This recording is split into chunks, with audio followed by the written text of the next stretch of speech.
shortwave broadcast ng Radyo Pilipinas World Service. Ito po ang programang Ang Pilipinas Ngayon. Ako po si Win Peñano. Ngayon pong araw aming pong ihahatid sa inyo ang mga mainit na balita sa bansa, gayon na rin ang mga balita sa probinsya at pagninegosyo at sports. Kapalob din po sa ating programa maya-maya ang panayam sa isang psychologist hinggil sa insidente ng pamamaril sa isang paaralan dyan po sa may Tacloban. Gaya po ng aking nabanggit, napakikinggan po ang ating programa sa shortwave sa pamamagitan po ng ating mga shortwave frequency na 9.920 MHz, 12.120 MHz at 15.190 MHz. Bukod po riyan, kami inyo rin pong napakikinggan sa mga streaming platform na PBS Receiver App, official Facebook page ng Radyo Pilipinas World Service, maging sa aming official YouTube channel. Mga kababayan, simulan na nating pasadahan ang mga balita sa araw na ito. Mga kaganapan sa Kamaynilaan at mga kalapit na lalawigan dito sa Ang Pilipinas Ngayon.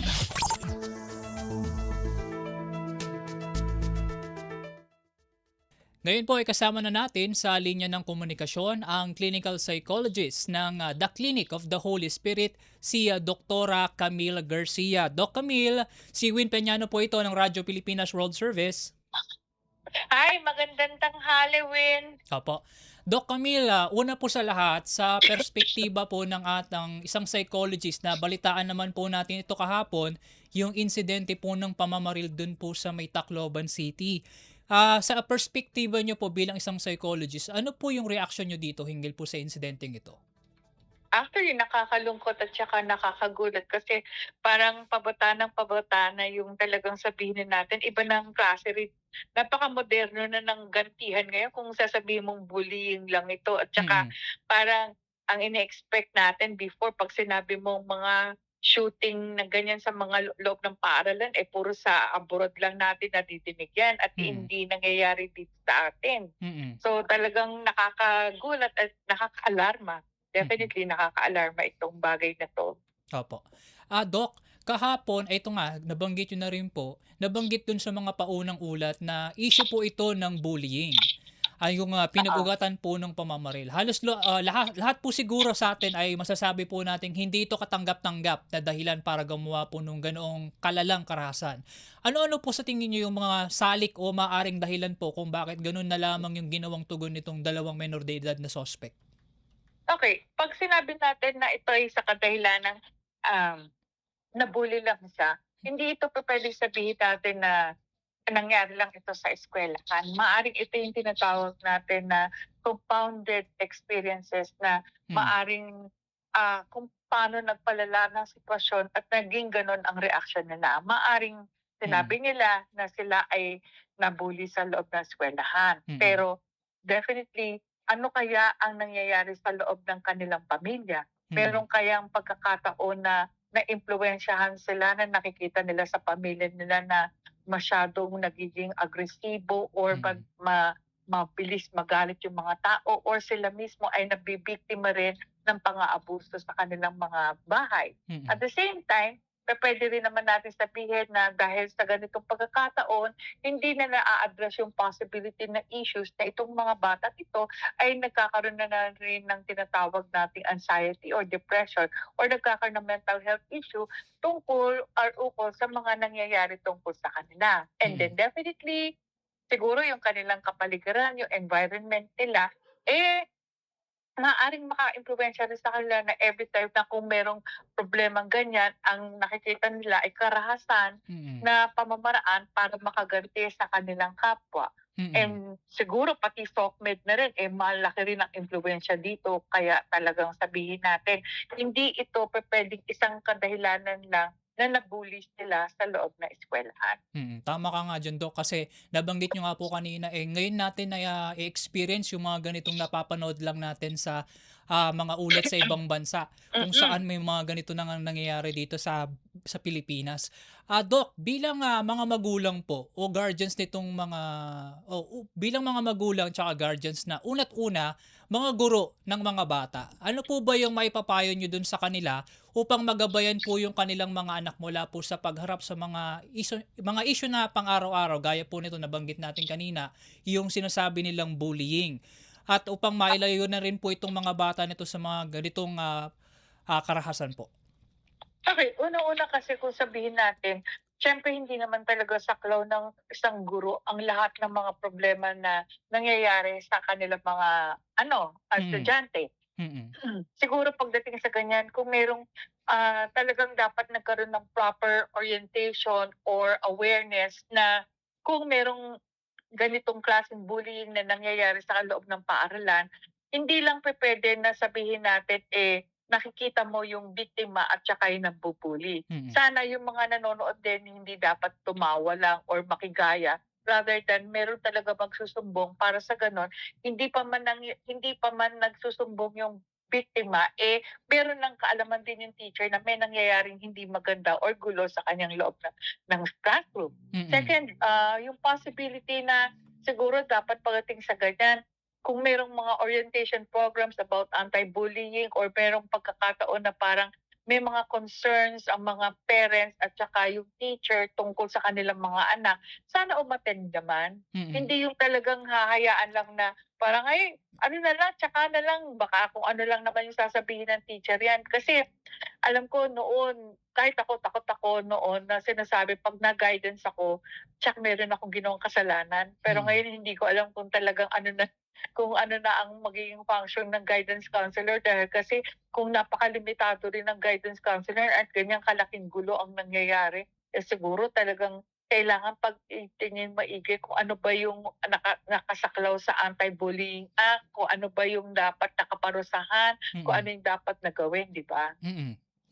Dok, bali hindi po mapagkakaila na nagkaroon ng trauma dun sa mga mag-aaral na nakasaksi po nung mismong karahasan po na nangyari kahapon dun sa may Tacloban. Ang Ah, DSWD po ay nagpaabot na po ng psychosocial na intervention po dun sa mga bata. Gaya po kanina na nabanggit ko dun sa part ng mga suspect. Ngayon, sa part naman po ng ibang mga estudyante na nakasaksi po nung karahasan po na iyon. Ano naman po yung maipapayo niyo po dun sa kanilang mga magulang o guardian para kahit paano matanggal po o makatulong para dun sa pagtatanggal po ng trauma na nakuha ng kanilang mga anak po dun sa insidente? okay. Kung sinasabi natin na sila ay nakakatanggap na ng psychosocial intervention pagdating sa ganyan, hindi pupuwedeng kasi dun lang nakasalalay lahat. Maaaring dapat pati yung mga magulang ay kasama din dito sa Mm, psychosocial intervention. mm, Kasi may mga magulang na talagang sabihin mo, may anxiety rin o kaya madali silang maapektuhan at ma-nervous pagdating sa ganyan na baka sila pa magsabi, "Anak, huwag ka na lang pumasok." mm. Dahil kasi 'di ba, Tama, imbes tama. na yung anak, ini-encourage natin na pumasok na dahil sa, magagawa naman ng paraan at gumagawa ng paraan para maging ang inyong, eskuwelahan ay isang isang safe na lugar at Mm, ang mga ganyan, siguro pagdating sa ganyan importante din na lalo na sa mga magulang na talagang, masyadong nagwo-worry, maging bahagi rin ng ganitong klaseng intervention. mm, Second, hindi pa puwedeng isang beses lang 'to. Kasi usually ang psychological intervention na nangyayari, hindi ko alam din kung ilang ilang sessions 'yan para sa gano'n talagang matulungan din yung mga estudyante na maibsan at the same time ma-diminish or maging matatag sila para sa gano'n alam nila kung papaano ang gagawin kung saka-sakaling makasaksi sila muli ng ganitong klaseng karahasan. mm, And definitely siguro pagdating sa ganyan, mas malaki ring factor kung ang eskuwelahan din mismo ay talagang gumagawa ng mga activities para sa gano'n, mapugsa itong mga bullying and other na possibility na hindi lang kasi sabihin na natin kagaya nung nadinig ko kasi ang sinabi na ang gwardiya sa paaralang ito na composed of more than 1,000 students ay iisa lang. mm. Paano kung marami nga namang exit? So, pupuwedeng maraming entry points din 'to at exit points kung merong gagawang kalokohan. Hindi lang naman 'to ibig sabihin tungkol sa bullying, puwedeng pagnanakaw, puwedeng kung anong pagba-vandalize nung eskuwelahan, 'di ba? Opo.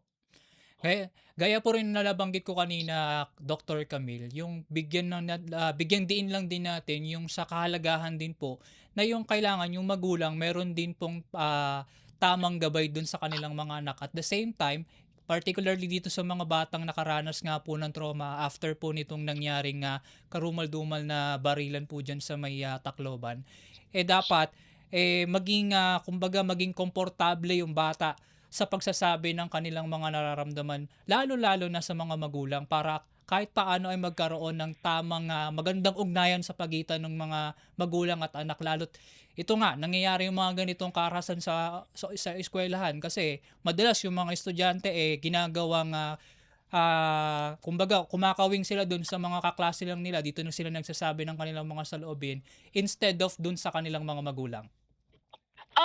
Oo, alam mo malaking factor 'yun, kasi talagang sinasabi nga natin pagdating sa ganyan, kung may problema ang isang bata, hindi dapat sarilinin. Kasi kung minsan ano bang ang nangyayari, natatakot ba sila? Napakaimportante ng primary support group, which is yung mga magulang nila rather than yung mga kaibigan. At siguro pagdating sa ganyan, yung mga kaibigan hindi rin pupuwede na sabihin nila na tayo-tayo na lang. Kasi Mm. kung minsan malaki rin yung suporta ng mga adults pagdating sa ganyan. Although talaga nasasabi nila sa kanilang kapwa yung ganitong mga kanilang mga problema, pero still ang mga magulang.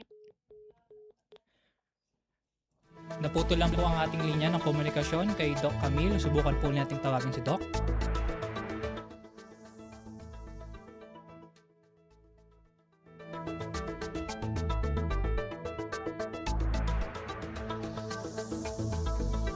Hello po Doc, naputol po ang ating komunikasyon. Okay po Doc, ipagpatuloy po natin yung sinasabi natin po kanina.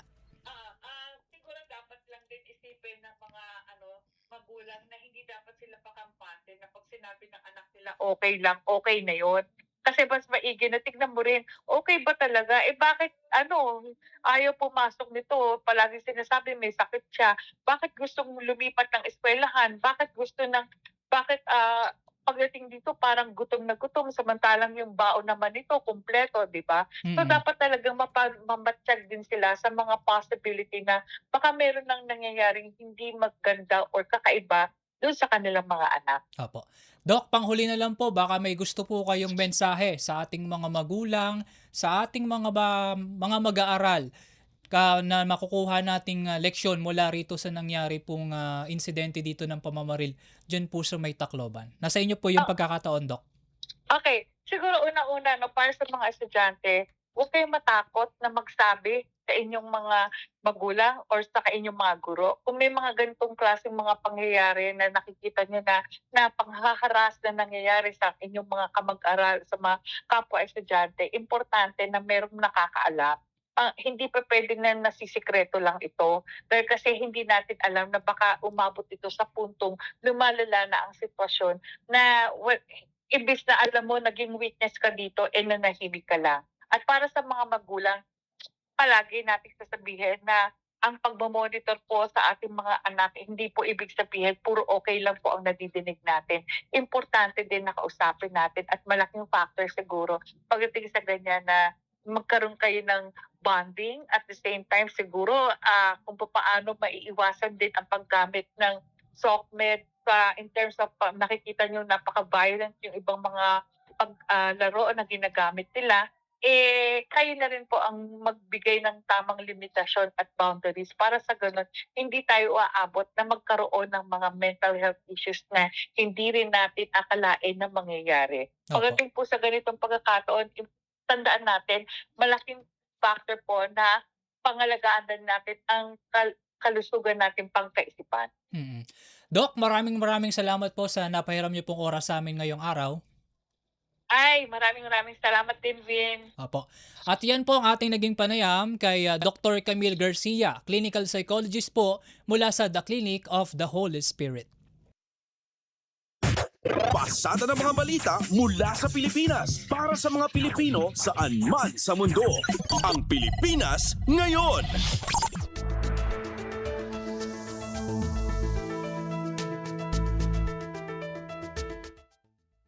Samantala sa pagpapatuloy ng ating balitaan, ipinag-utos ni Pangulong Ferdinand R. Marcos Jr. ang malalimang investigasyon kaugnay sa insidente ng pamamaril sa isang paaralan sa lungsod ng Tacloban. Ayon kay Palace Press Officer Undersecretary Claire Castro, pinatitiyak ng Pangulo ang kaligtasan sa lahat ng lugar, opisina, establishmento, partikular na sa mga eskwelahan. Sa panig ng pambansang pulisya, nakikipag-ugnayan na ito sa mga magulang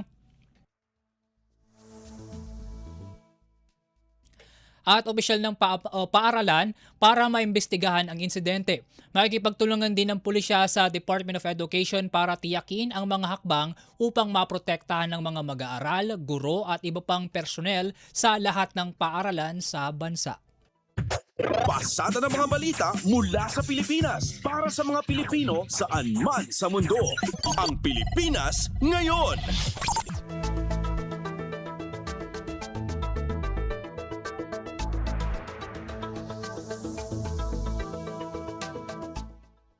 Sa kaugnay na balita, pinag-aaralan na ng Philippine National Police o PNP ang mga hakbang upang mapalakas ang seguridad sa mga paaralan. Ito ay matapos ang shooting incident sa loob ng San Jose National High School sa Tacloban City na ikinasawi ng 3 mag-aaral at ikinasugat ng maraming individual matapos ang pumamaril ng 2 menor de edad. Ayon kay PNP Chief Police General Jose Melencio Nartates Jr., nag-atas na siya ng malawaking investigasyon hinggil sa insidente. Kinumpirma rin ni PNP spokesperson Police Colonel Allen Reyco na ang baril na ginamit ng isa sa mga sospek na menor de edad na Glock 9 o 9mm pistol ay inisyu sa isang policewoman sa Police Regional Office 8. Samantala, sinabi rin ni Ko na ang isa pang baril na ginamit sa pamamaril na caliber .38 revolver ay nakarehistro sa isang security agency sa Cebu City. We're still very clear sa agency kung kaninong guard nila specifically na issue po yung caliber .38.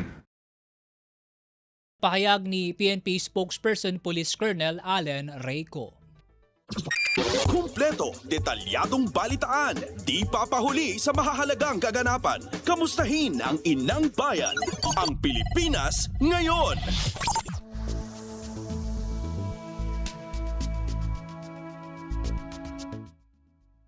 Mariing kinundina ng Council for the Welfare of Children o CWC ang nangyaring insidente ng pamamaril sa San Jose National High School sa Tacloban City na ikinasawi ng 3 estudyante at ikinusugat ng maraming individual.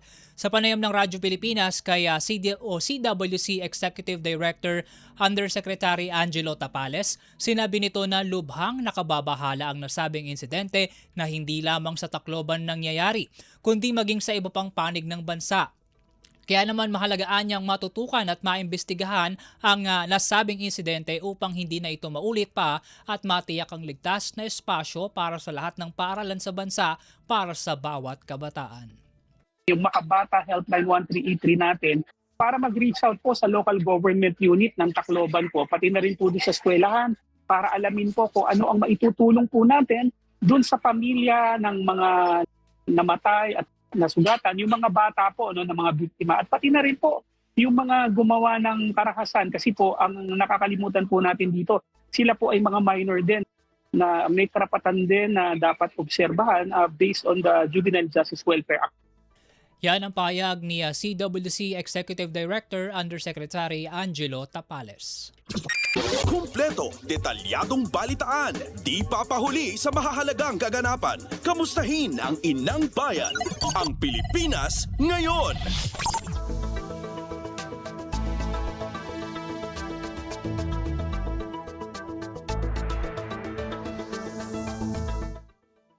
Samantala, magtutulungan ang mga ahensya ng gobyerno para alalayan ang mga mag-aaral at guro na nakasaksi ng insidente ng pamamaril sa isang paaralan sa Tacloban. Ayon kay Tapales, makikipag-ugnayan sila sa Department of Education, Department of Social Welfare and Development, Department of Health at lokal na pamahalaan para sa iba pang kaukulang tulong sa mga individual. Yung mga bata na naka-witness, yung mga nasugatan, yung mga pamilya po nila na na-trauma, kailangan po natin tulungan. That's why we are coordinating with the LGU and with the school so that we can refer them perhaps to the DOH, yung National Center for Mental Health. Ang aming parent agency sa pangunguna ng Secretary Rex Gatchalian, kami po ay lalapit din po kung anong matutulong ng DSWD. And of course, yung DepEd po ay si Secretary Sani Angara, I'm sure meron pong maitutulong ang DepEd po dito para din sa mental health concerns ng mga bahala dito sa nakakatakot na pangyayari pong ito. si CWC Executive Director Undersecretary Angelo Tapales. Pasada ng mga balita mula sa Pilipinas para sa mga Pilipino saan man sa mundo.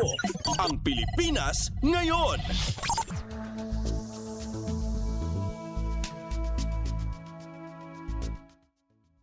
Isang mambabatas nagpaabot ng pakikiramay sa pamilya ng mga biktima ng pamamaril sa isang paaralan sa lungsod ng Tacloban. Mula kamera nag-uulat si Melanie Valdos Reyes. Nagpaabot ng pakikiramay at panalangin si Pasig City Representative Roman Romulo sa mga pamilya ng biktima at kabuuang komunidad ng paaralan kasunod ng naganap na trahedya sa San Jose National High School sa Tacloban City. Ayon kay Romulo na tumatayong chair ng House Committee on Basic Education and Culture, ang naganap na pamamaril ay isang matinding hudyat na dapat nang palakasin ang proteksyon para sa mga mag-aaral. Binigyan diin niya na kailangan ding tugunan ang mga malalalim na dahilan na nagbubunsod ng karahasan kabilang ang isyu ng mental health, bullying, madaling pagkuha ng armas at iba pang banta sa mga bata at komunidad. Kaugnay nito nanawagan si Romulo sa Department of Education at Philippine National Police na magsagawa ng isang mabilis, patas at masusing investigasyon. Hinimok din niya ang mga ahensya ng gobyerno na magbigay ng agarang psychosocial support at iba pang kinakailangan tulong para sa mga biktima at kanilang pamilya.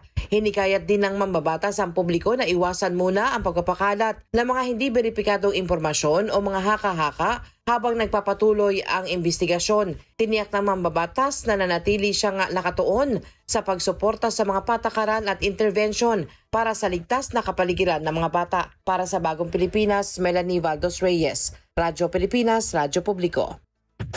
Pasada ng mga balita mula sa Pilipinas para sa mga Pilipino saan man sa mundo. Ang Pilipinas ngayon.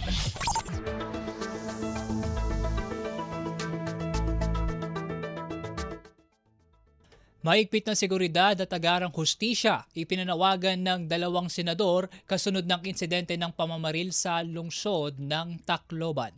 Mula Senado, narito ang ulat ni Nympha Asuncion. Nanawagan sina Senador Bam Aquino at Senador Kiko Pangilinan ng mas mahigpit na seguridad at agarang hustisya matapos ang pamamaril sa loob ng San Jose National High School sa Tacloban City na ikinasubi ng 3 estudyante at ikinasugat ng ilan pa. Ayon kay Aquino, dapat manatiling ligtas na lugar sa pag-aaral ang mga paaralan at hindi maging espasyo ng takot at karahasan. Nakiramay rin siya sa mga pamilya ng mga nasawi at nasaktan sa insidente. Binigyan din ni Aquino na hindi dapat maging pangkaraniwan sa bansa ang mga school shooting at kailangang alamin kung paano nakapasok sa paaralan ang mga armas na ginamit sa krimen. Anya, tatalakayin ng pinamumunuan niyang Senate Committee on Basic Education ng insidente bilang bahagi ng pagsusuri sa School Safety Act para makapaglatag ng mga hakbang na makakapigil sa kahalintulad na trahedya at makatiyak sa kaligtasan ng mga mag-aaral. Samantala, mariing kinundina ni Senador Kiko Pangilinan ang pamamaril at nanawagan ng mabilis at tamang pagpapatupad ng juvenile justice law. Anya, hindi dapat pakawalan ng mga sospek kahit minor de edad at dapat silang sumailalim sa prosesong itinatakda ng batas. Dagdag pa ni Pangilinan, maaaring managot ang mga magulang ng mga sospek kung mapapatunayang nagpabaya ang mga ito. Giniit din niya na dapat mabigyan ng sapat na suporta ng DSWD ang mga biktima at kanilang pamilya hanggang makamit nila ang hustisya. Mula Senado, para sa Bagong Pilipinas, Nympha Asuncion, Radyo Pilipinas, Radyo Publiko.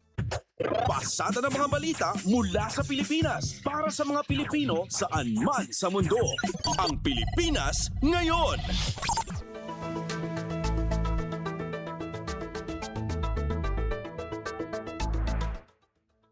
Ipinaliwanag ng Juvenile Justice and Welfare Council o JJWC na saklaw pa rin ng Juvenile Justice and Welfare Act ang kaso ng pamamaril sa lungsod ng Tacloban.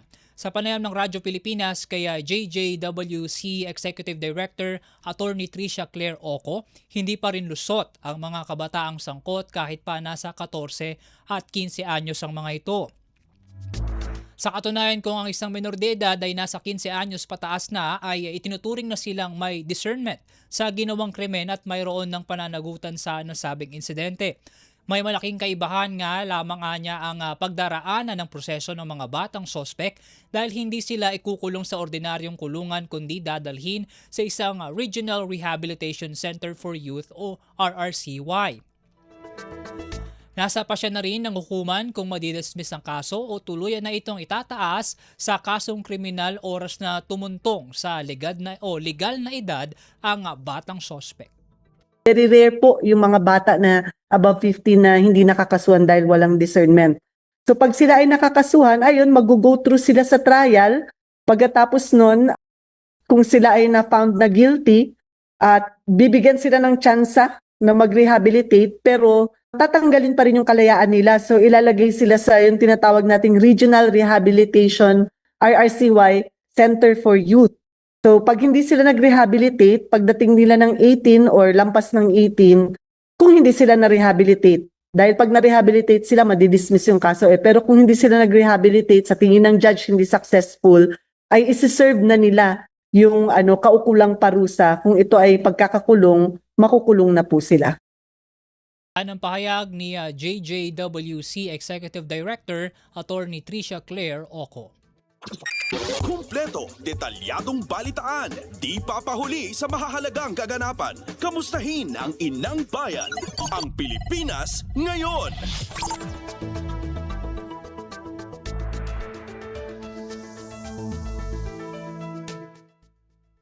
Sa iba pang balita, pinag-iingat ng Mines and Geosciences Bureau o MGB Cagayan Valley ang 75 lugar sa Batanes at Cagayan sa banta ng pagbaha at pagguho ng lupa bunsod ng bagyong Francisco. Kabilang sa mga tinukoy na vulnerable sa pagbaha at landslide ang 29 na barangay sa mga bayan ng Basco, Itbayat, Ivana, Mahatao, Sabdang at Uyugan sa Batanes. Gayon din ang 66 na barangay sa mga bayan ng Apari, Calayan, Gataran, Gonzaga, Lalo, Sanchez Mira, Santa Ana at Santa Teresita sa Cagayan. Ayon sa geologist na si Aina Claraval, ang nabanggit na mga lugar ay kabilang sa low-lying at landslide-prone areas na matagal nang binabantayan ng ahensya. Pinangangambahang tumaas pa ang bilang ng mga apektadong lugar kapag pinalakas ng bagyo ang hanging habagat. Pinayuhan naman ng MGB ang mga lokal na pamahalaan na bantayang mabuti ang mga ilog, dalisdis at drainage system at magsagawa ng preemptive evacuation kung kinakailangan. Pasada ng mga balita mula sa Pilipinas para sa mga Pilipino saan man sa mundo. Ang Pilipinas ngayon.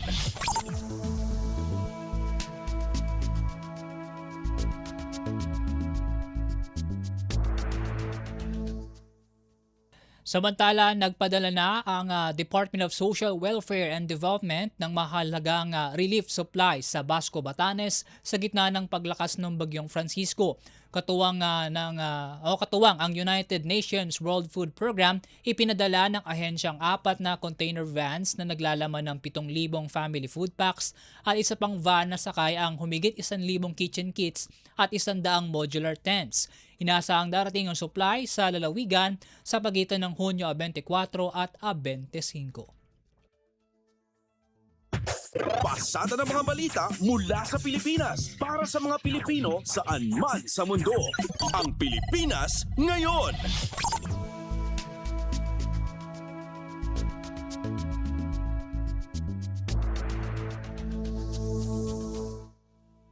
Sa iba pang balita, nakapagpalabas na ang Department of Social Welfare and Development o DSWD ng 378 million pesos na halaga ng relief aid sa Mindanao kasunod ng malakas na lindol doon.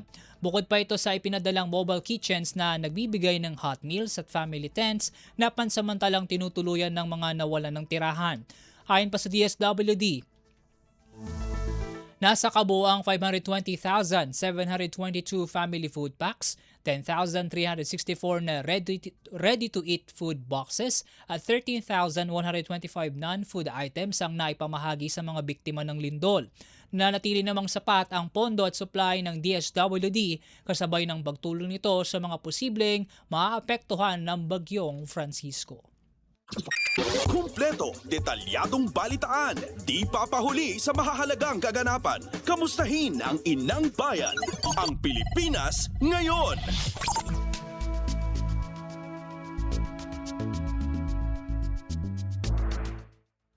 Sa iba pang balita, mahigit 10,000 mga Pilipino napauwi na sa Pilipinas sa pamamagitan ng repatriation program ng pamahalaan sa gitnang silangan. Mula Malacanang, nag-uulat si Alvin Baltazar. Nasa mahigit 10,000 ng mga Pinoy ang nakabalik na sa bansa kaugnay ng repatriation program ng pamahalaan kasunod ng pagsiklab ng Middle East crisis. Ayon kay Executive Secretary Ralph Recto, bahagda ng nasabing datos na kanilang nakuha mula sa DMW ay kinabibilangan ng mga OFW na nasa 8,281, 1,803 ay mga dependent at 362 ay mga stranded na mga Pinoy.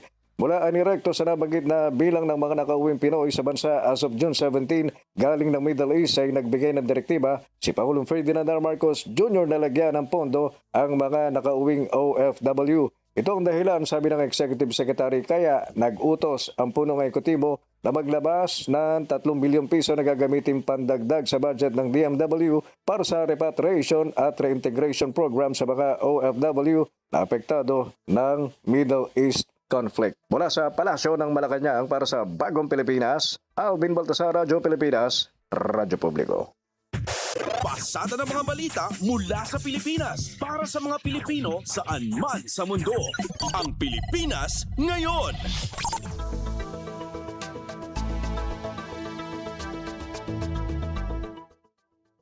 Kinumpirma ng Overseas Workers Welfare Administration o OWA na nasa maayos na kalagayan na ang 24 na Pinoy na naipit sa Russia dahil sa ilang immigration issue.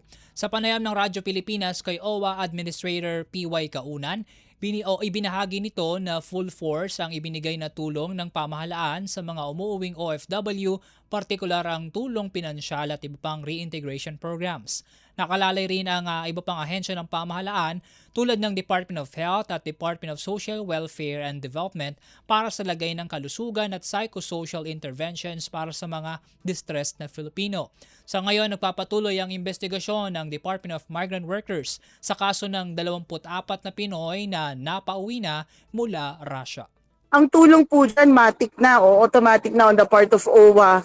May financial assistance po tayo at binibigyan din po natin sila ng nasa kanila po yun kung sila ay magsisimula ng training under the partnership of TESDA and OWA or sila po ay gustong magsimula ng negosyo.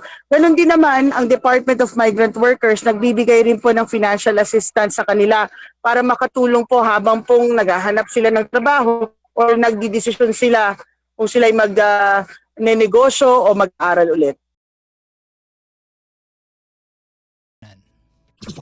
Kumpleto, detalyadong balitaan, di papahuli sa mahahalagang kaganapan. Kamustahin ang inang bayan, ang Pilipinas ngayon.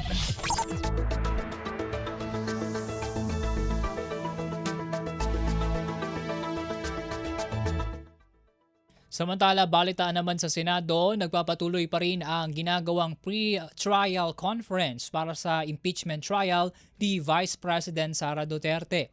Inilaan ang naging pre-trial conference nitong Lunes para sa 2 articles of impeachment na lamang ang kailangang markahan dahil natapos na nila ang pagmamarka para sa articles 3 and 4 noong Huwebes, Hunyo 18. Ibinahagi ni Senate Secretary at Impeachment Clerk of Court Attorney Renato Bantug Jr. na nasa 4,000 dokumento kasi ang kailangang markahan para sa Article 1 o confidential funds pa lamang. Dahil dito, inaasahan pa ni Bantug na mas mauunang matapos ang pagmamarka para sa Article 2 o unexplained wealth. Sheer volume of documents. For Article 1, we're talking about 4,000 documents. That's confidential funds. Yes. So, it's not the pace. It's proceeding on a pace that's acceptable to both parties. It's just that there are just too many documentary evidence that need to be part. Yan ang pahayag ni Senate Secretary at Impeachment Clerk of Court Attorney Renato Bantug Jr. Pasada ng mga balita mula sa Pilipinas para sa mga Pilipino saan man sa mundo. Ang Pilipinas ngayon.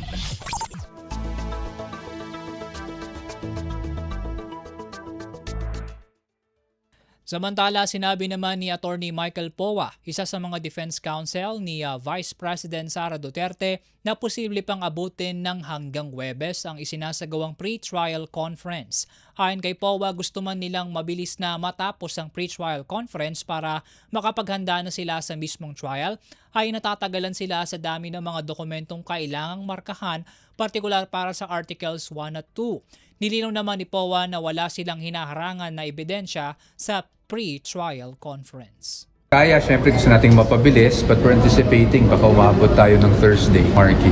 Yun naman talagang schedule. If you notice dun sa naging unang schedule ng pre-trial, talagang from June 18 to June 25 siya. So, hopefully, matapos namin as soon as possible. I think both parties naman, both the defense and the prosecution, gusto naman namin dalawa na mapabilis at matapos na to para makapag-prepare din kami. Ni Michael Powa, isa sa mga defense counsel ni Vice President Sara Duterte. Kumpleto, detalyadong balitaan, di papahuli sa mahahalagang kaganapan. Kamustahin ang inang bayan, ang Pilipinas ngayon.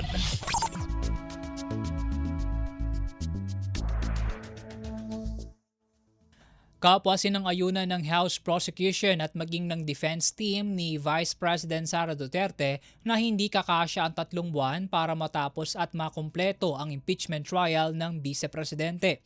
Ayon kay House Lead Prosecutor at Batangas Representative Jervil Luistro, hindi kakayanin na hanggang Setyembre lamang gugulong ang nasabing paglilitis, bunsod ng dami ng tatalakaying ebidensya at ipepresentang mga testigo. Gayunman, nasa kamay pa rin naman anya ng Senate Impeachment Court ang huling desisyon sa kahihinatnan ng trial schedule. If I will consider the number of witnesses and exhibits of both parties, mukhang hindi kakayanin ng hanggang September lang. But nevertheless, the number of trial dates for the prosecution and the defense is subject to the discretion of the impeachment court. So it will be the impeachment court who will have the final say kung ilan ang trial dates na ipagkakaloob sa prosecution, in the same way kung ilan ang trial dates na ipagkakaloob sa depensa. Ang pahayag ni House Lead Prosecutor at Batangas Representative Jervil Luistro. Pasada ng mga balita mula sa Pilipinas para sa mga Pilipino saan man sa mundo. Ang Pilipinas ngayon.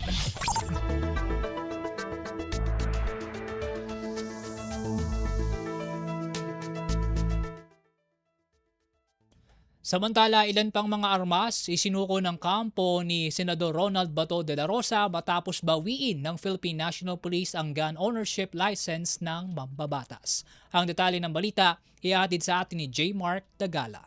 6 pang armas ang isinuko ni Senador Ronald Bato de la Rosa sa Philippine National Police kasunod na rin ang revocation o pagbawi sa kanyang license to own and possess firearms o LTOF at rehistro. Ayon sa PNP Public Information Office, pinangasiwaan ito ng PNP Firearms and Explosives Office at ang Regional Civil Security Unit 4A sa pakikipag-ugnayan sa lokal na pulisya. Nabatid na isinuko ang naturang armas ng kinatawan ng senador buhat sa kanyang tahanan sa Silang Cavite para sa ilalim sa pansamantalang pangangalaga at binapagtalima na rin sa mga umiiral na panuntunan. Dahil dito, umakyat na sa 26 ang kabuang bilang ng mga armas na isinuko ni De La Rosa kasunod ng 20 iba pa na una-una nang isinuko noong Hunyo 11. Saklaw ng revocation order ang kabuang 117 iba't ibang uri ng armas na nakarehistro sa pangalan ng senador. Para sa Bagong Pilipinas, si Martigala, Radio Pilipinas, Radio Publiko. Pasada ng mga balita mula sa Pilipinas para sa mga Pilipino saan man sa mundo. Ang Pilipinas ngayon.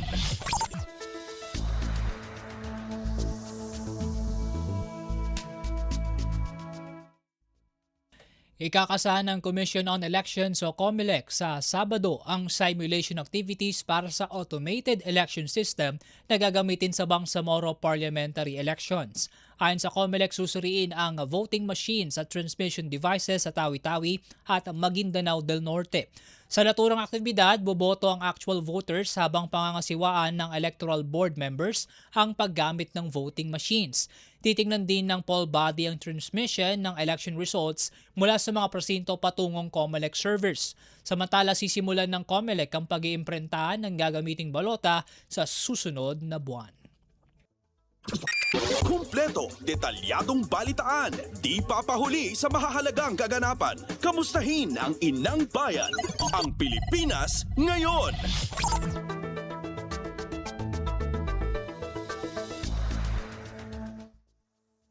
Umabot na sa iba't ibang bahagi ng Europa ang tanyag na Guimaras Mango ng Pilipinas para ipakilala sa pandaigdigang merkado.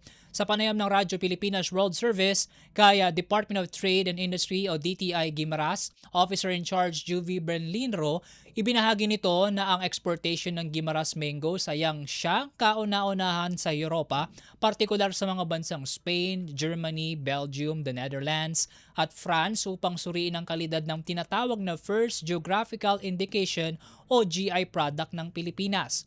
Anya kung papasa sa mga nasabing bansa ang kalidad ng mangga ng Guimaras, magtutuloy-tuloy na ang pag-e-export ng Pilipinas dito.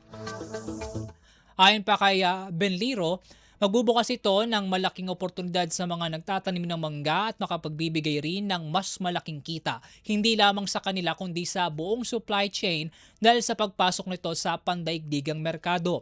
Sinabi rin ng opisyal ng DTI na mas mapapalawak pa nito ang potensyal ng Guimaras Mangoes sa labas ng bansa. Idinagdag pa nito na marami ang pinagdaanan ng Guimaras Mangoes bago makapasok sa Europa, kaya talagang masasabi anyang pang world class ang produktong ito ng Pilipinas. May tataguyod din natin ang reputasyon, no, ng mangga ng Guimaras na sabihin natin ito ay world class po na klase ng produkto. And magbibigay din po ito ng karagdagang trabaho.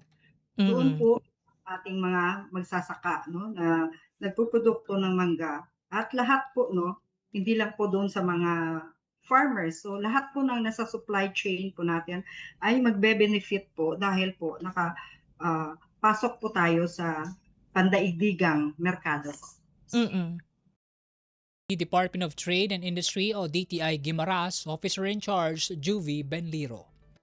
Pasada ng mga balita mula sa Pilipinas para sa mga Pilipino saan man sa mundo. Ang Pilipinas ngayon.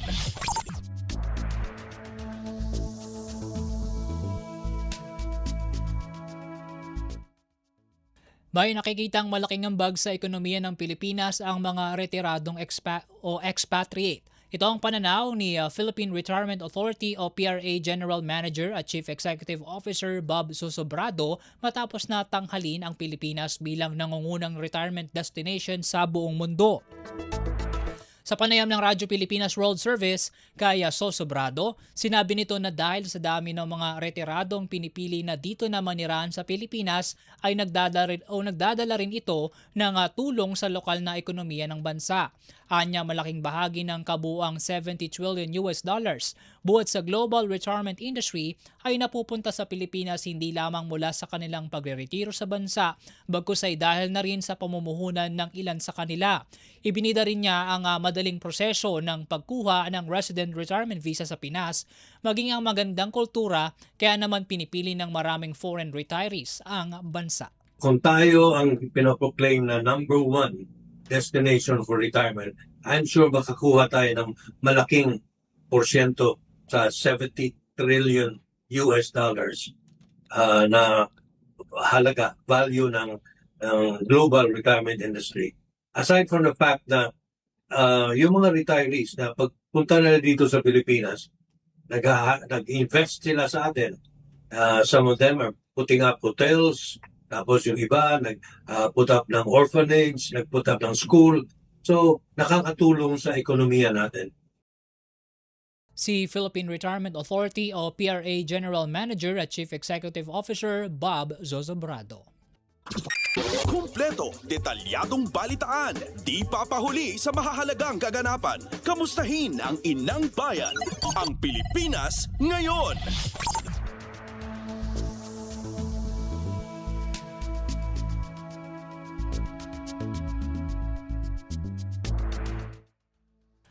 At yan po mga pangunahing balita sa ating bansa. Samantala sa pagbabalik po ng Ang Pilipinas Ngayon, papasadaan naman natin ang mga ulat sa probinsya sa pamamagitan ng ating mga kapatid na himpilan mula Luzon hanggang Mindanao. This is a public service announcement. Discipline, is the key. Umiwas sa aksidente sa daan. Ang pagmamaneho ay may kaakibat na responsibilidad, hindi basta mapaandar lang ang sasakyan. Kilatisin ang sarili, ang kahandaan sa manibela, siguruhing inyong konsentrasyon ay hindi magagambala. Importante rin na ating laging isipin, init ng ulo ay huwag pairalin, bagkus kaligtasan ng lahat ang siyang dapat unahin. Isang mahalagang paalala mula sa Presidential Broadcast Service at Radyo Pilipinas, Radyo Publiko 738. This is a public service announcement. From PBS, Presidential Broadcast Service at Radyo Pilipinas, Radyo Publiko 738. Alagang Amoso mula sa Associated Marine Officers and Seamen's Union of the Philippines. Hatid ay kaalaman tungkol sa mga serbisyo para sa ating mga seafarers. Tatalakay sa kanilang mga benepisyo at karapatan. Pag-uusapan ang kanilang kalagayan at ilalatag ang iba pang mahahalagang programa na bunga ng pagtutulungan ng pamahalaan at iba't ibang ahensya. Alagang Amoso. Kasama si Camille Simbulan tuwing Sabado dito sa Radyo Pilipinas World Service. Balita mula sa lalawigan sa bawat rehiyon ng ating bayan. Dito sa Ang Pilipinas Ngayon.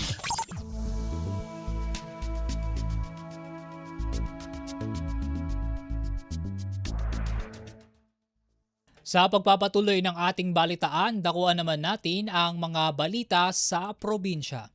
Una sa ating balitang probinsya, non-combatant evacuation operations isinagawa ng 4th Marine Brigade kasama ang mga kaalyadong bansa sa Kamandag Exercise 2026. Para sa kabuang detalye ng balitang yan, narito ang ulat ni Rani Dorilag ng Radyo Pilipinas Lawag.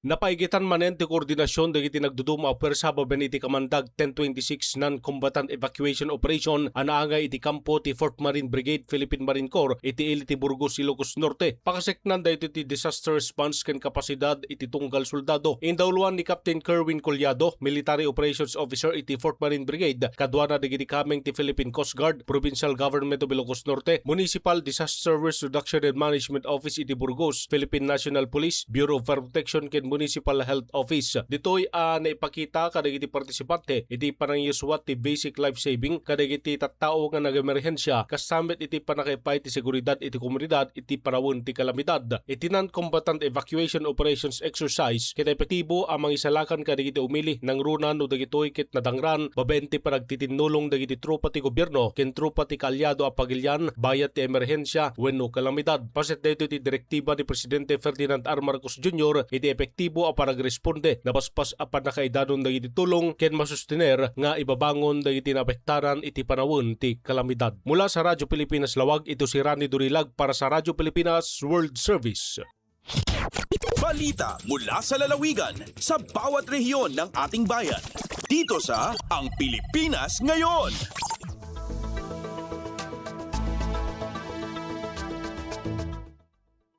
Salamat Rani mula Ilocos, kawing naman tayo sa La Union. Mga kaanak ng overseas Filipino workers sa Region 1, sinanay sa pamumuno at pagpapaunlad ng sarili mula sa isinagawang Summer Youth Camp. Ang kabuang ulat hatid ni Albert Kawile ng Radyo Pilipinas sa Go.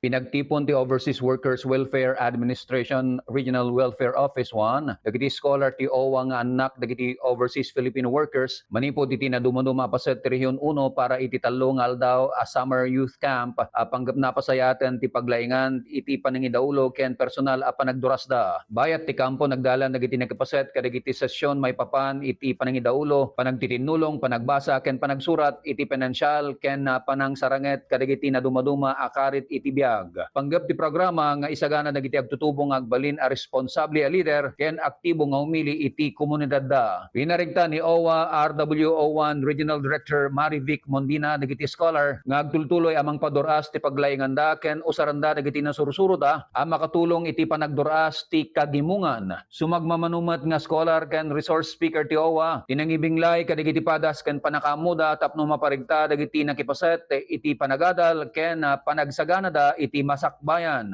Malaksid kadagiti learning sessions nakipasutpay dagiti agtutubo kadagiti team building activities ken panakabutos dagiti baro nga opisyal ti OWA Region 1 Scholars Organization kas paset ti panakapapigsa ti liderato dagiti agtutubo. Sigun ti OWA agtultuloy ti panangitandudo na kadagiti programa amang pabileg kadagiti anak dagiti agtutubo nga agbalin a leader. Amang aywan ken agkontribusyon ang makaipapaay iti kaipapanan ti pamilyada, komunidad ken pagilyanda. Manipod RP Ago, Albert Kawile para sa Radyo Pilipinas World Service. Balita mula sa lalawigan sa bawat rehiyon ng ating bayan.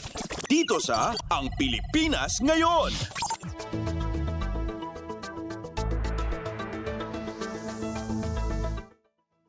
Salamat Albert mula Luzon, tawid naman tayo sa Kabisayaan. Tupad tuloy pasada program, matagumpay na nailunsad ng Department of Labor and Employment at Land Transportation Franchising and Regulatory Board sa Eastern Visayas. Higit 1,400 transport workers makikinabang. Ang kabuang ulat hatid ni Dayan Camplon ng Radyo Pilipinas, Borongan. Sobra 1,400 transport workers palibot sa Eastern Visayas in magpapailarom hin temporaryo nga panarabuan o wage assistance sa ilarom hiton tupad tuloy pasada 2026 program nga may panoy mobuligan na nasabi nga sektor pagatubang hito na epekto hataas nga presyo han produkto petrolyo. Aada ang 1,474 ang kabug-usan nga benepisyaryo nga ilalakipan hin drivers, conductors, mechanics nga iba pa nga transport personnel tikang Leyte, Southern Leyte, Samar nga Eastern Samar. Ang napili nga mga karawat nasabi nga asistensya din ng Department of Labor and Employment or DOLE inagaluka rin sobra 14.4 million pesos para hininga programa. Hailaram hining inisyatiba ang benepisyaryon magtatrabaho hin anum ka oras hitong sa kadlaw sakop hin 20 dias ng mga karawat hininadlaw nga sweldo kanted 470 pesos. Ang tupad tuloy pasada 2026 program in malang puso nga ginlansad ipinaagan pagkakausahan Department of Labor and Employment Regional Office 8 nganhan Land Transportation Franchising and Regulatory Board Regional Office 8. Tikang Didia Syudadhan Borongan, Dian Camplon para Radyo Pilipinas World Service. Balita mula sa lalawigan sa bawat rehiyon ng ating bayan. Dito sa Ang Pilipinas Ngayon.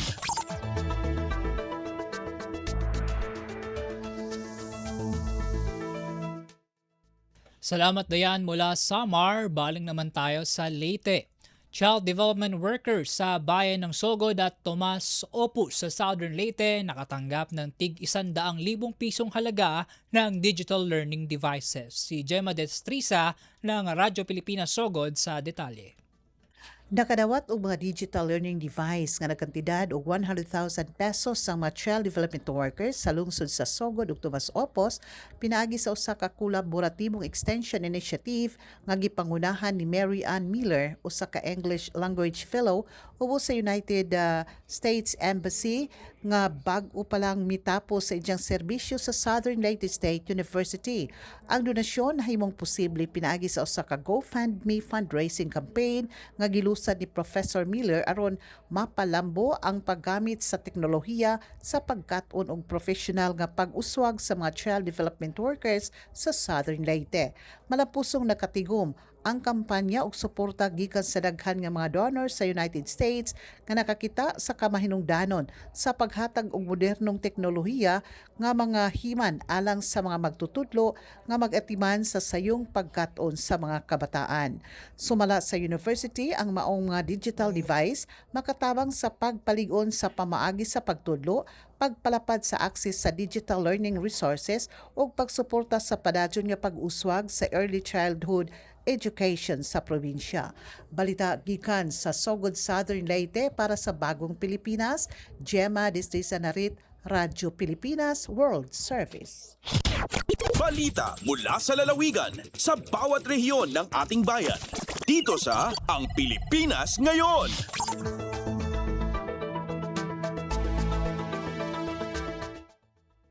Salamat Gemma mula Kabisayaan, tawid naman tayo sa Mindanao.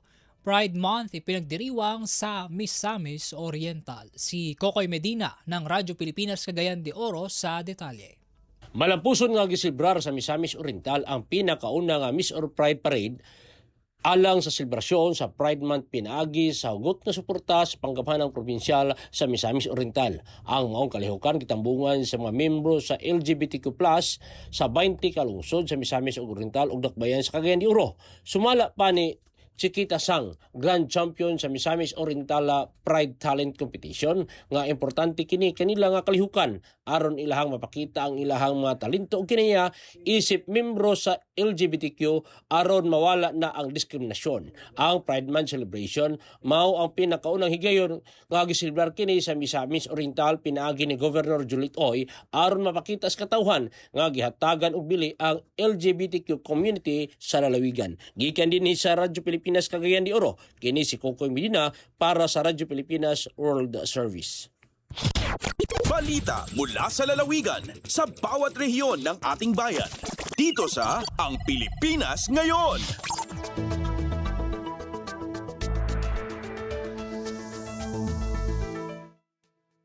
Salamat Kokoy mula Cagayan de Oro. Dakuan naman natin ang Zamboanga. 75 senior citizen sa lungsod ng Dipolog nakatanggap ng cash gift sa ilalim ng Expanded Centenarian Act. Si Blessed Iboyan Lamar ng Radyo Pilipinas Zamboanga sa detalye.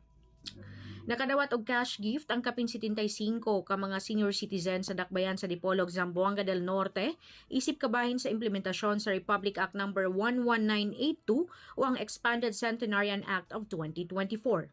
Gipahigayon ang paghatag sa pinansyal nga ayuda ni adto sa OSCA Covered Court sa Barangay Santa Isabel. Ang kalihukan gipanguluhan sa City Government of Dipolog, pinaagi sa City Social Welfare and Development Office o CSWDO ug Office of the Senior Citizens Affairs o OSCA, uban sa pakipagtimbayayong sa National Commission of Senior Citizens o NCSC. Sumala sa mga opisyalang maong programa nagtumong sa paghatag og suporta sa mga tigulang nga Pilipino pinaagi sa mga benepisyong gitugod sa balaod. Dugang pa ang maong payout nagpakita sa padayon nga pagpaningkamon sa nasyonal ug lokal nga kagamhanan aron mapalambo ang kaayuhan, dignidad ug kalidad sa kinabuhi sa mga senior citizen sa komunidad. Gikan diri sa Radyo Pilipinas Zamboanga, kini si Blessed Iboyan Lamar para sa Radyo Pilipinas World Service. Balita mula sa lalawigan sa bawat rehiyon ng ating bayan. Dito sa Ang Pilipinas Ngayon.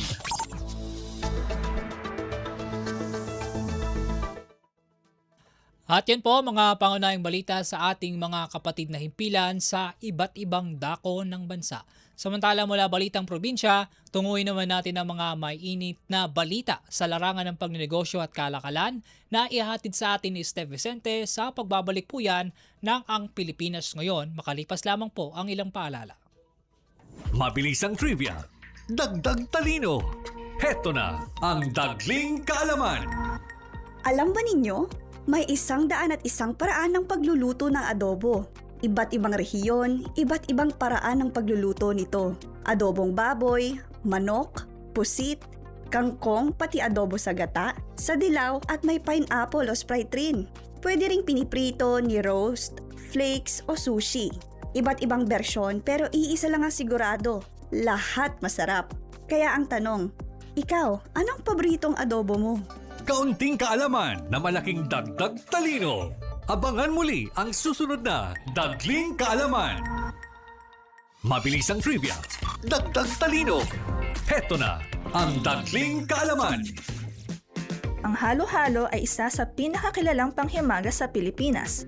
Makulay, matamis, at puno ng iba't ibang sangkap. Pero alam niyo ba na hindi ito orihinal na imbento ng mga Pilipino? Ito ay hango sa Japanese dessert na kung tawagin ay kakigori, na ang ibig sabihin ay shaved ice. Isa sa pinakaunang bersyon nito sa Pilipinas ay ang tinatawag na munggo con yelo, dahil sa pangunahin nitong sangkap na minatamis na munggo na may halong gatas at yelo.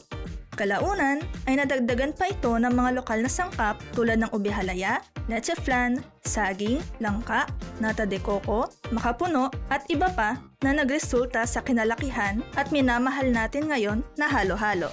Kaunting kaalaman na malaking dagdag talino. Abangan muli ang susunod na Dagling Kaalaman. Lagay ng ekonomiya, kalakalan, negosyo at iba pa. Atin ang alamin dito sa Ang Pilipinas Ngayon. Magandang araw, nagbabalik na po ang programang Ang Pilipinas Ngayon at narito na ang segmentong Balitang Negosyo at Kalakalan. Nakatakdang bumisita sa Pilipinas sa susunod na buwan ang isang delegasyon ng mga kumpanyang mula sa Turkiye upang tuklasin ang mga posibleng pamumuhunan dito sa bansa. Ayon kay Philippine Chamber of Commerce and Industry o PCCI President Ferdinand Ferrer, makikipagpulong sila sa 12 kumpanyang Turkish sa ika-27 ng Hulyo bilang bahagi ng kanilang business mission. Bagamat hindi pinangalanan ang mga kumpanya, sinabi ni Ferrer na nakatuon ang interes ng mga ito sa sektor ng agrikultura at paggawa ng muebles. Ang planong pagbisita ay bahagi ng patuloy na hakbang ng Pilipinas at Turkiye upang higit pang pagtibayin ang kanilang ugnayan sa kalakalan at pamumuhunan. Matatandaan na noong Abril ay nagkaroon ng pagpupulong sa Istanbul sina Trade Undersecretary Seferino Rodolfo at Turkish Trade Minister Omer Bolat upang palawakin ang kooperasyon sa iba't ibang larangan tulad ng depensa, agrikultura, manufacturing at serbisyo. Ipinahayag din ng dalawang bansang suporta sa pagpapatuloy ng Joint Committee on Economic and Technical Cooperation na nagsimula pa noong taong 2018. Lagay ng ekonomiya, kalakalan, negosyo at iba pa. Atin ang alamin dito sa Ang Pilipinas Ngayon.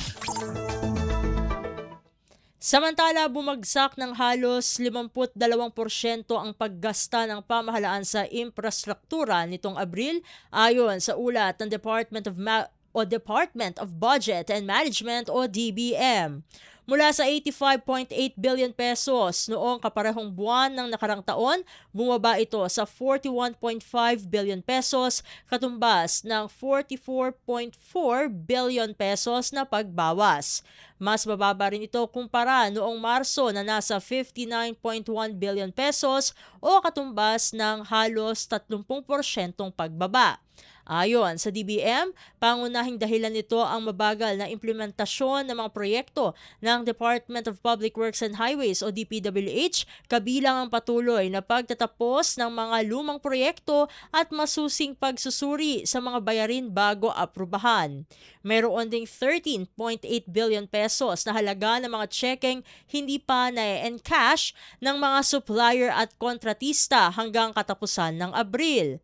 Sa kabuuan, mula Enero hanggang Abril umabot lamang sa 189.3 billion pesos ang nagasto sa infrastruktura, mas bababa ng 45.6% kumpara noong nakaraang taon at katumbas ng 14.6% ng target na 1.3 trillion pesos para sa taong 2026. Dagdag pa ng DBM, hindi pa ganap na nakababawi ang sektor bunsod ng mga issues of flood control projects noong nakaraang taon at mabagal na pagproseso ng bayarin. Gayunpaman, inaasahang mapabibilis ang paggasta sa mga susunod na buwan matapos ilabas ang 403.3 billion pesos na pondo para sa DPWH nitong Mayo. Kapag naipagkaloob na ang mga kontrata, maaari nang humiling ang mga contractor ng mobilization funds upang agad masimulan ang konstruksyon ng mga proyekto. Lagay ng ekonomiya, kalakalan, negosyo at iba pa. Atin ang alamin dito sa Ang Pilipinas Ngayon. Sa iba pang mga ulat, tinaprubahan ng Philippine Fisheries Development Authority o PFDA ang halagang 1.6 na bilyong piso para sa modernisasyon ng Navotas Fish Port Complex at sa pagtatayo ng isang bagong fish port sa San Vicente, Palawan. Ayon kay Agriculture Secretary Francisco Tiu Laurel Jr., layunin ng proyekto na gawing pangunahing sentro ng kalakalan ang Navotas Port hindi lamang para sa isda kundi pati na rin sa iba pang produktong agrikultural. Sinabi niyang mapaiikli ang supply chain at mababawasan ang gasto sa logistics kung direktang maihahatid ang mga producer ang kanilang produkto sa Navotas. Kabilang sa mga gagawin ang pag-upgrade ng market halls 3 hanggang 7 pagpapabuti ng mga kalsada at parking at pagtatayuan ng welcome center pati na rin ng rehabilitasyon ng iba pang pasilidad sa ilalim ng iba't ibang yugto ng modernization program. Nakatakda ring palawakin ang complex at itayo ang isang shipyard upang mapahusay ang operasyon at serbisyo sa mga sasakyang pangisda. Samantala, ayon sa PFDA, aabot sa 10,000 manggagawa at stakeholder ang direktang makikinabang sa proyekto habang milyon-milyong consumer ang patuloy na masusuplayan ng sariwang isda. Sa Palawan naman, inaasahang magbibigay ng dagdag na kita at mas maayos sa pasilidad sa mahigit 2,000 mangingisda ang itatayong modernong fishport na makatutulong din sa libo-libong iba pang nasa fisheries sector. Lagay ng ekonomiya, kalakalan, negosyo at iba pa. Atin ang alamin dito sa Ang Pilipinas Ngayon. Samantala, inaprubahan ng Presidential Agrarian Reform Council o PARC sa pamumuno ni Pangulong Ferdinand R. Marcos Jr. ang paglalaan ng pondo para sa mahahalagang programa ng Department of Agrarian Reform na pakikinabangan ng mga agrarian reform beneficiaries. Kabilang dito ang pagpapatuloy ng 3.9 billion pesos na pondo para sa Bridges Project na layong mapabuti ang konektibidad at access sa mga agrarian reform communities. Inaprubahan din ang 2 billion pesos para sa scholarship at iba pang tulong pang edukasyon para sa mga benepisyaryo at kanilang mga dependent. Inendorso rin ng konseho ang Halal Food Industry Development Project, isang 3 taong programa na magpapalawak ng oportunidad sa kabuhayan at trabaho para sa mga magsasaka. Bilang panimulang pondo, inirekomenda ang paglalabas ng 16 na milyong piso mula sa Agrarian Reform Fund. Pinagtibay ang mga desisyong ito sa ika-41 pulong ng PARC na pinangunahan ni DARS Secretary Conrado Estrella III sa Quezon City. Ayon kay Estrella, patunay ang mga hakbang na ito ng patuloy na pagsisikap ng pamahalaan na palakasin ang sektor ng agrikultura sa pamagitan ng pamumuhunan sa infrastruktura, edukasyon at mga programang pangkabuhayan. Idinagdag niyang layunin ng administrasyon na hindi lamang magkaroon ng lupa ang mga benepisyaryo kundi matiyak din ang sapat na suporta upang mapaunlad ang kanilang kabuhayan. Lagay ng ekonomiya, kalakalan, negosyo at iba pa. Atin ang alamin dito sa Ang Pilipinas Ngayon. At sa pagtatapos ng ating segmento, narito naman ang palitan ng salapi ngayong araw, Hunyo 23, 2026. Ang US dollar ay 60 pesos and 99 centavos, habang nasa 38 centavos naman ang Japanese yen. Ang Singaporean dollar ay nasa 47 pesos and 21 centavos, habang nasa 4 centavos naman ang South Korean won. Ang Chinese yuan ay nasa 9 pesos, habang ang Hong Kong dollar ay katumbas ng 7 pesos and 78 centavos. Ang British pound ay nasa 80 pesos and 83 centavos, habang nasa 69 pesos and 70 centavos naman ang euro. Ang Canadian dollar ay katumbas ng 43 pesos and 7 centavos, habang nasa 16 pesos and 25 centavos naman ang Saudi Arabian rial. Lagay ng ekonomiya, kalakalan, negosyo at iba pa. Atin ang alamin dito sa Ang Pilipinas Ngayon. At dito na nagtatapos ang ating segmentong Balitang Negosyo at Kalakalan para sa araw na ito. Ako po ang inyong lingkod, Steph Vicente, para sa Radyo Pilipinas World Service. Susunod na po ang ating segmentong Balitang Esports na ihahatid sa atin ng ating kasamang si Leo Magpayo sa pagbabalik ng Ang Pilipinas Ngayon, makalipas lamang po ang ilang mga paalala. Time to celebrate kulturang Pinoy. Tradisyon, musika, sining, literatura at iba pa. Anything and everything fun and Filipino. Ito ang Pinoy Kultura. Naaalala niyo pa ba ang mga katagang ito? Amoy pares, amoy araw. Ano ba yan? Puro sugat ka na naman! Bakit wala na naman kapares yung tsinelas mo? Ang dungis mo! Ma! Tama na! Ayos lang, di ba? Masaya naman tayo naglalaro sa kalye ng sipa, patintero, agawang base, habulan, jolen, trumpo, text, at marami pang iba. Some Filipino games just show how creative we are. All we need are players and nothing else. Ang saya balikan ng ating kabataan. Kain, tulog, laro, laro, at laro. O ano, game na? Pagkabilang kong 3, nakatago na kayo! Yan ang Pinoy kultura because our culture is cool. Paliwanag mo sa tao na hindi totoo yan. Dahil ang totoo, yung totoo ang dapat ninyong malaman. Nagkalat sa internet ang fake news o mali at fake news. Tinatapon niyo yung tao. What they are doing is creating panic. We say no. Yung pagkalat ng fake news. And some of it's dangerous. Sana iwasan po natin pag-spread ng fake news. At di magpapakalat ng disinformation at misinformation ang kasulukuyang administrasyon. Stop telling us fake news because you're wrong. Para sa totoo at mapagkakatiwalaang mga balita at impormasyon, Radyo Pilipinas. Updates at pinakahuling mga usapin sa mundo ng palakasan. Atin ang pakinggan dito sa Ang Pilipinas Ngayon.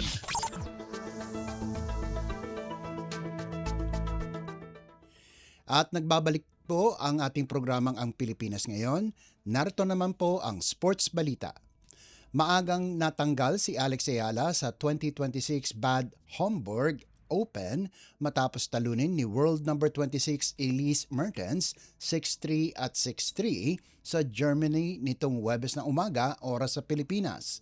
Galing pa sa semifinal run sa Berlin, 2 araw lang ang nakalipas, hindi na nakuha ni Ayala ang dating forma at tumagal lamang ang laban sa 1 oras at 24 na minuto. 4 na beses na break ang kanyang serve at minsan lang niyang nabawi ito kahit nakalamang pa siya ng 3-1 sa unang set.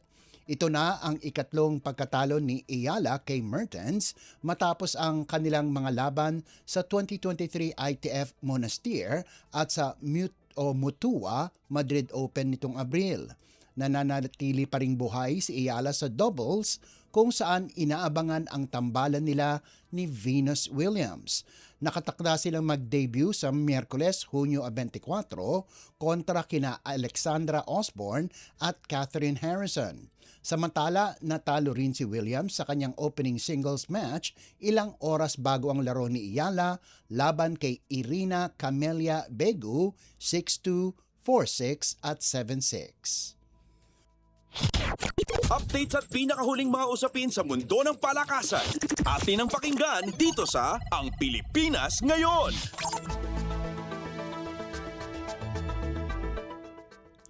Ilang linggo matapos ang kanilang kasal, inanunsyo ni Kai Soto na inaasahan na nila ng asawang si Rere Madrid ang kanilang unang anak.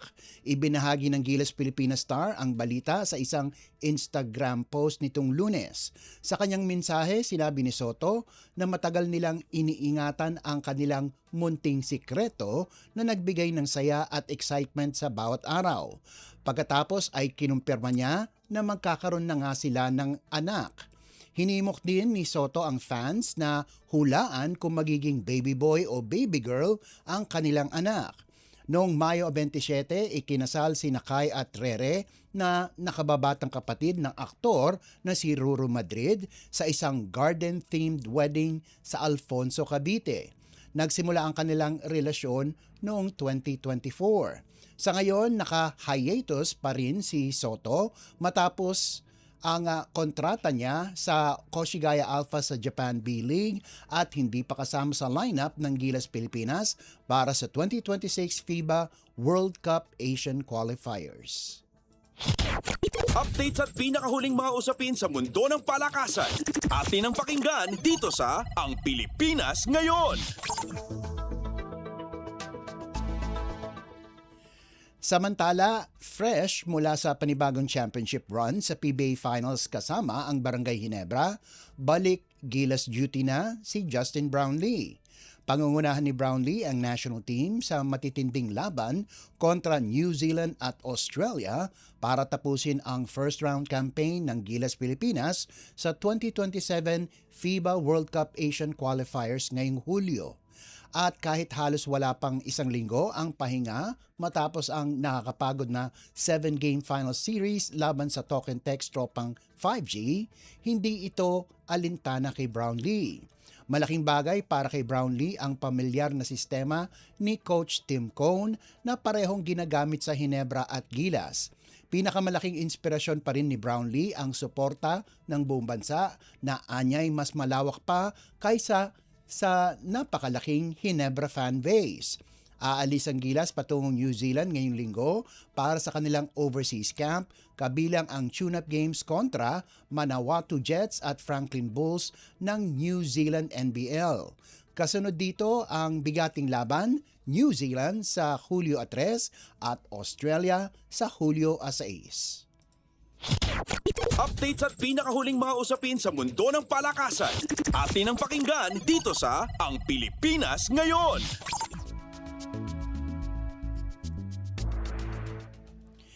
Matapos mawalan ng ilang pangunahing players, mas pinaiigting ngayon ng University of the Philippines ang paghahanda nito para muling lumaban sa UAAP Season 89 Men's Basketball Tournament.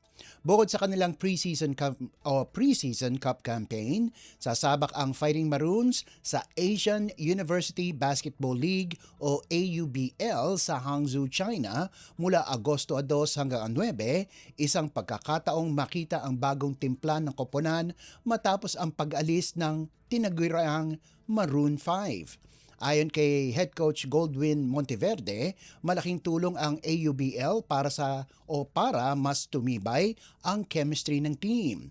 Representing the Philippines, nakasama ang UP sa matinding Group B kasama ang Hakuo University ng Japan at Korea University ng South Korea. Alam ng Maroons na mabigat ang bracket lalo na wala sina Jerry Abadiano, Raylan Torres, Harold Alarcon, Terence Fortea at Janjan Felicilda. Para kay Monteverde, mahalaga ang bonding at ang araw-araw na pagsasama ng team sa biyahe. Pangungunahan ng batang UP lineup nina Noy Remogat at Francis Nyoruka kasama ang mga residency boys na sina VJ Pre, James Payusing, Rainer Maga at Dionte Miles, ang dating NCAA Division I big man. Sa huling UAAP season, nabigo ang UP na maipagtanggol ang kanilang korona matapos talunin ng De La Salle na pinangunahan ni Jacob Cortez.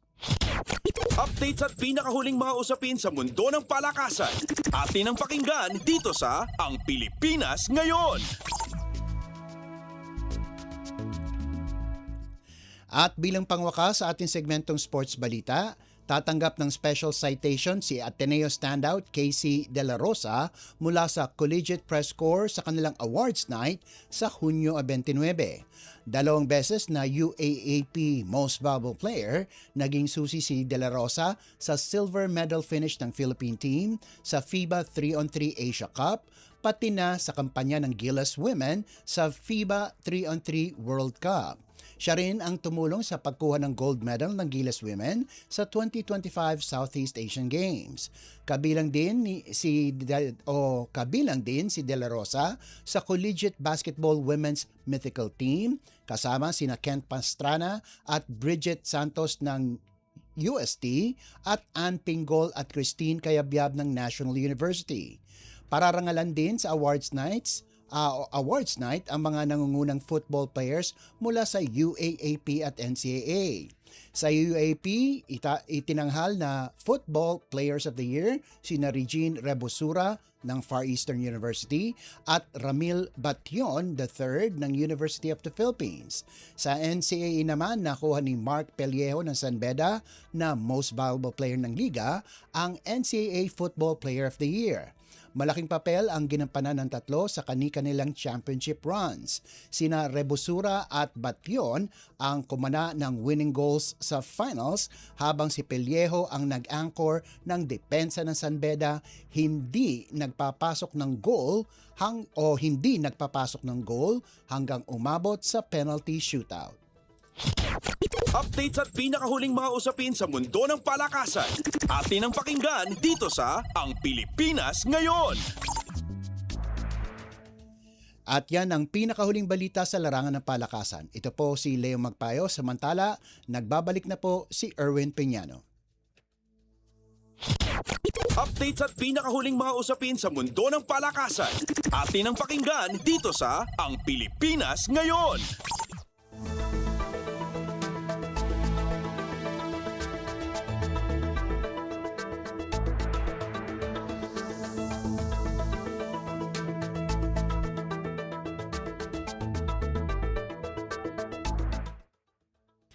Salamat Leo para sa ating balitang pampalakasan ngayong araw. Mga kababayan, sumapit na po tayo sa pagtatapos ng ating palatuntunan sa araw na ito. Pero bago po tayo tuluyang mamaalam, pasalamatan din natin ang iba pa nating naging katuwang sa pagbabalita ngayong araw kay Steph Vicente para sa balitang negosyo at kalakalan, sa mga nakasama nating reporter na nagulat mula Luzon hanggang Mindanao, sa production side kanila Drizzle Nanyong at Jay Arevalo, sa ating mga kasama sa Master Control na sina Milo Jonela, Susan Naison, Hero Lucero, Justin Osias, JP Lumuntad at Anthony Pimentel, at sa aming station manager na si Ginoong Ray Sampang. Sumayin niyo po ang mga may init na balita sa araw na ito. Ako po muli si Win Peñano. Naway manatili po tayong malusog at ligtas at pagpalain po tayong lahat.